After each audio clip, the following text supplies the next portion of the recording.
Cette semaine à l'émission, 2 militaires ont été attaqués au couteau dans un centre de recrutement à Toronto. Le Canada pose officiellement sa candidature pour obtenir un siège temporaire au Conseil de sécurité des Nations Unies. Et le prince Harry annonce que le Canada accueillera les 3e Jeux Invictus en 2017. Bienvenue dans la revue.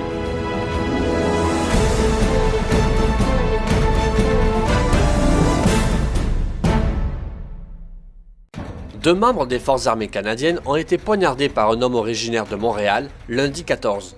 C'est dans un centre de recrutement de Toronto que Ayanli Hassan Ali, 27 ans, est entré, a sorti un couteau et a attaqué le militaire derrière le comptoir.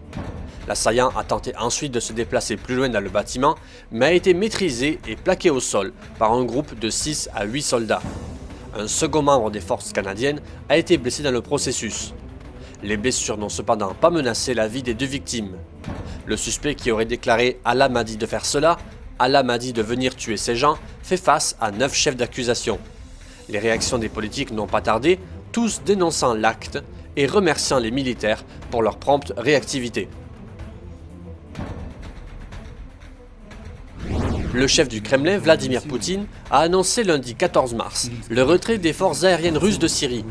La présidence russe affirme que l'action des forces aériennes de la Russie a permis de changer radicalement la situation de la lutte contre le terrorisme, de désorganiser les combattants et d'infliger des dommages importants à leur infrastructure. L'intervention militaire de la Russie en Syrie pour sauver son allié en difficulté avait débuté le 30 septembre 2015.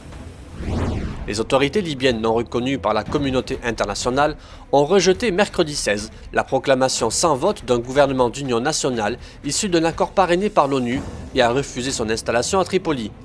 L'accord interlibyen, négocié en décembre sous l'égide des Nations Unies, prévoyait que pour entrer en fonction, le gouvernement d'union doit bénéficier d'un vote de confiance du Parlement de Tobrouk, ce qui n'a pas eu lieu.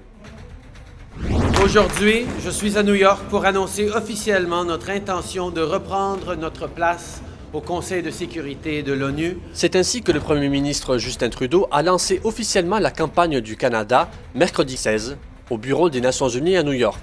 Le Conseil de sécurité se compose de 15 membres, 5 permanents et 10 non permanents.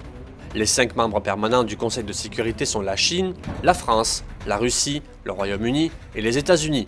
L'Assemblée générale élit 10 membres non permanents répartis sur une base régionale pour une durée de 2 ans. Étant donné que le groupe de pays des Nations Unies dont fait partie le Canada compte déjà une liste complète de candidats jusqu'en 2020, les quelques 190 membres de l'Assemblée générale ne voteront donc pas pour le récipiendaire du siège vacant avant l'automne 2020 pour un mandat de 2 ans à compter de 2021. Salah Abdeslam, soupçonné d'un rôle clé de logisticien dans les attentats du 13 novembre à Paris qui ont fait 130 morts, a été arrêté vendredi 18 au cours d'une opération policière à Bruxelles. Il a été inculpé pour meurtre terroriste et participation aux activités d'un groupe terroriste. Ce Français d'origine marocaine de 26 ans avait disparu depuis son exfiltration de Paris par des proches au lendemain des attentats. Voilà 5 ans, au début de 2011, que le vent du printemps arabe a soufflé sur la Syrie. Mais désormais, le pays est au cœur d'une guerre effroyable qui a déplacé la moitié de la population syrienne et coûté la vie à des centaines de milliers de personnes. 60 pays sont aujourd'hui de près ou de loin impliqués dans le conflit. La guerre a des répercussions jusqu'en Europe, débordée par l'afflux de civils fuyant les violences. Le prince Harry a annoncé que les 3e Jeux Invictus auraient lieu à Toronto en septembre 2017.